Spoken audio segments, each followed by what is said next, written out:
बिस्मिल्लाहिर्रहमानिर्रहीम। नाज़रीन अस्सलाम वालेकुम, मैं हूँ इमरान वसीम। आज के हमारे प्रोग्राम में हमारे साथ मौजूद हैं जनरल रिटायर्ड अमजद शेख साहब। जनरल साहब, आपको अपने प्रोग्राम में हम खुशामदीद कहते हैं। आज जी, आपसे जो अमेरिका के इंतखाबात हैं उस पर जो एनालिसिस है वो भी लेंगे। लेकिन इससे पहले जो मुल्क की सियासी सूरत-ए-हाल है उस पर आपकी टेक क्या है, आपका एनालिसिस क्या है, ये जानने की कोशिश करेंगे। क्योंकि इत्तलात ये चल रही हैं कि जिस किस्म का बयानिया अपोज़िशन और ख़ास तौर पर नून लीग, नवाज़ शरीफ और मरियम नवाज़ की जानिब से लिया गया है, इसके बाद एस्टेब्लिशमेंट ने डायरेक्टली, इनडायरेक्टली जो है वो नून लीग के साथ, शरीफ ख़ानदान के साथ राब्ता किया है। और राब्ते के हवाले से ये भी बताया जा रहा है कि जो नवाज़ शरीफ का एक कोर मुतालबा है कि इमरान खान जो है वो वज़ीर-ए-आज़म नहीं होना चाहिए। ये उन्हें वज़ीर-ए-आज़म नहीं होना चाहिए, इसे भी कंसीडर किया जा रहा है। तो इस पर आप क्या कहते हैं कि इन इत्तलात में कितनी सदाकत है? मेरा नहीं ख्याल कि इसमें कोई ऐसी सच्चाई है। इमरान खान आईनी तौर पे वज़ीर-ए-आज़म है, आईनी तौर पे हटाना हो किसी ने तो हटा भी ले, उसमें एस्टेब्लिशमेंट कुछ नहीं कर सकती और एस्टेब्लिशमेंट के पास कोई ऐसा इख्तियार भी नहीं है कि वो इनके कोई मतालबात पूरे कर सकें और उसके साथ-साथ ये भी हमें सोचना चाहिए कि अगर एस्टेब्लिशमेंट को वादा कर ले और कल को पूरा ना कर सके तो ज़्यादा बड़ा इंतशार आएगा। और ये भी एस्टेब्लिशमेंट को ज़हन में रखना चाहिए कि नवाज़ शरीफ साहब बदले नहीं जा सकते। वो जो हैं वो वही रहेंगे और उनकी हिस्ट्री है कि 4-5 दफ़ा वो सींग फँसा बैठे हैं और हर दफ़ा हुकूमत में आके तो अपने लिए भी और मुल्क के लिए भी मसाइल पैदा करते हैं। तो इस वजह से इस मुल्क का हल नवाज़ शरीफ या उनका बयानिया नहीं है। दर हकीकत इस मुल्क में आज लीडरशिप का बहुत बड़ा फुकदान है, गैप है। जिन लोगों को हम मसीहा बना के पूज रहे हैं, उनके लीडरशिप बना के बैठे हुए हैं, उनमें खुद लोग ऐसे हैं जिनका ना दीन ना ईमान, यानी ना मुल्क के साथ मुखलिस हैं और ना ही वो इतने दयानतदार हैं कि उन्होंने मुल्क के रिसोर्सेज के ऊपर धावा ना बोला हो, डाका ना मारा हो। लिहाजा इन हालात में ये नहीं किया जा सकता कि मुल्क वापस उनके हवाले दे दिया जाए, लेकिन बहरसूरत 22 करोड़ अवाम इस मुल्क के वो मालिक हैं इस मुल्क के। अगर वो हमाकत करते रहें, तो फिर मुल्क उन्हीं का है, हम तो सिर्फ लोगों को गाइड कर सकते हैं। अगर अवाम में शऊर हो, तो सबसे पहले पीपल्स पार्टी से पूछें कि भई तुमने 3 इलेक्शन लड़े थे रोटी कपड़ा मकान पे और अब भी नारे लगा रहे हो कि रोज़गार देंगे, ये करेंगे, वो चीख-चीख के बलावल कह रहा है वहाँ पे। यार उसकी बात पे यकीन करने के लिए पिछली तारीख 3 इलेक्शंस की वो कम है क्या?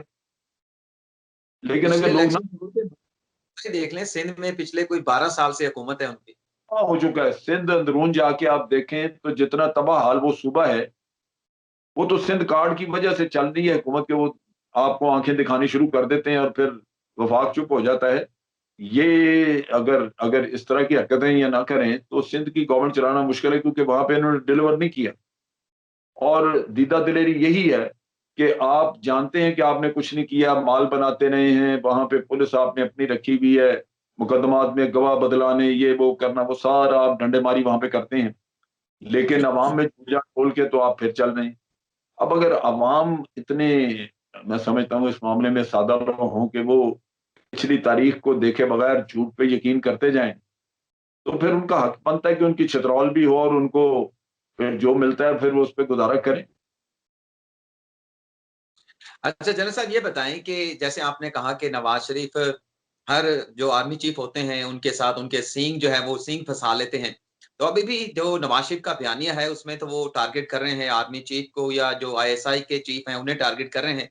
लेकिन अब नून लीग के लोगों की जानिब से मुज़ाकरात की बात भी की जा रही है कि हम मुज़ाकरात की टेबल पर बैठने के लिए तैयार हैं।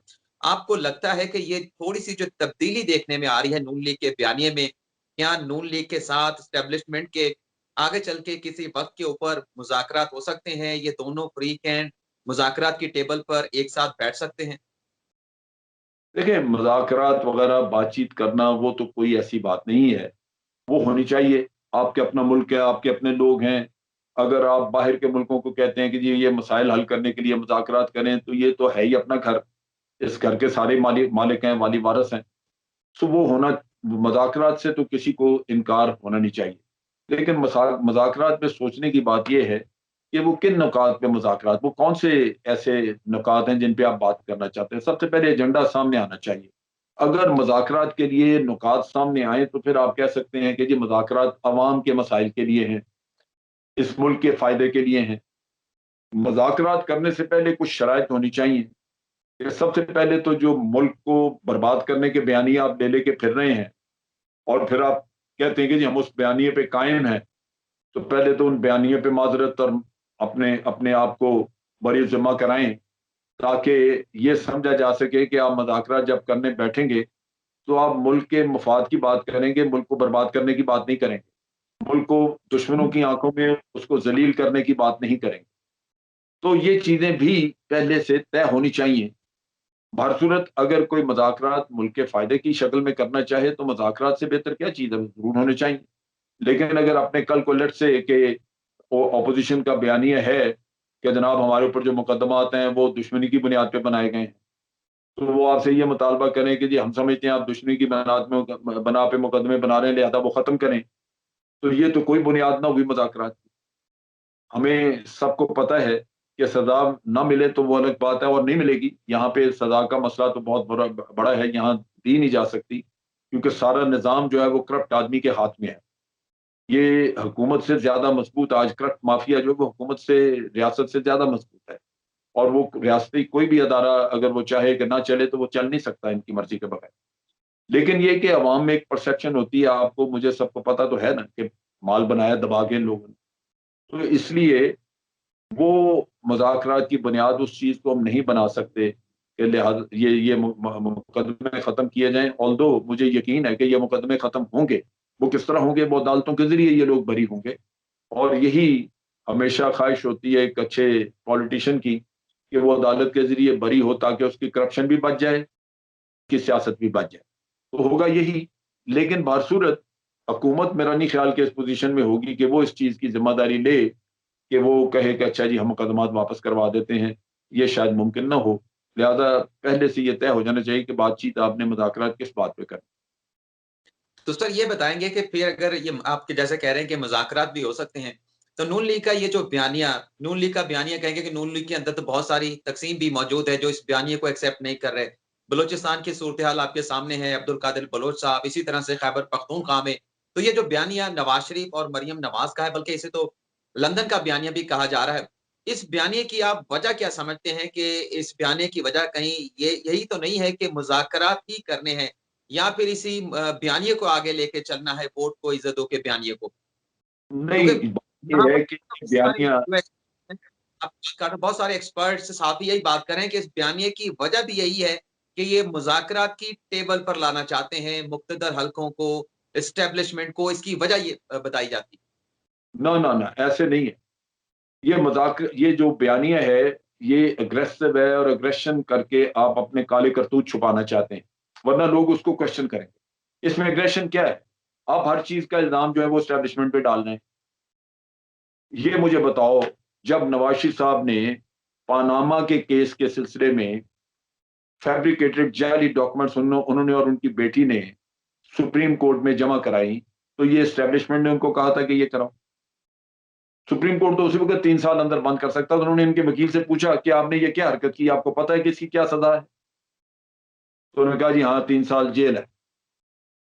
लेकिन सुप्रीम कोर्ट ने मेहरबानी ये की कि क्योंकि एक सिटिंग प्राइम मिनिस्टर जालसाज़ी पे अगर उसको 3 साल सज़ा दे दी जाती, तो ये मुल्क के अंदर बड़ी क्राइसिस बन सकती थी। उन्होंने पान उसको अकामा पे नाअहल ज़रूर किया, लेकिन इस सज़ा पे छोड़ दिया, एक नरमी की उन्होंने कि कम से कम फेस सेविंग हो जाए। अब ये जो काम इन्होंने किए हुए हैं, बाहर जायदादें बनाई हैं, अदालतें खरीदते हैं, जज के साथ जो अरशद मलिक की कहानी है वो आप मतलब ये झूठ बोलते हैं, दुनिया जानती है क्या है। इन्होंने उसको ब्लैकमेल किया, 5 करोड़ रुपए की इन्होंने वीडियोज़ खरीदी जो और जजों की भी इन्होंने खरीदी हुई हैं। तो वो बाहर लंदन में रखी हुई हैं, रिलीज़ कर देंगे, अगर कल कोई जज इनके खिलाफ फैसला करना चाहेगा तो वीडियो रिलीज़ हो जाएगी। तो जजों को भी पकड़ लें, वकील-वुकला इन्होंने खरीदे हुए हैं। ये हर काम सारा वो करके तो आपको एग्रेशन के ज़रिए डील कर रहे हैं, वरना ये इनको अदालतें खरीदने का काम जो है वो एस्टेब्लिशमेंट ने दिया था इनको कि ये करें। आइन की पासदारी ये छुपते हैं इन चीज़ों के पीछे एक झूठा नैरेटिव। जो थ्योरेटिक है, थ्योरी में बड़ा अच्छा है कि जी सब अदारों को आइन की हदूद में रह के काम करना चाहिए, सब अदारों को ये करना चाहिए, वो करना, आइन जो है वो सुप्रीम है। और भाई मेरे, आप इनसे पूछो, कभी आपने आइन की पासदारी की है?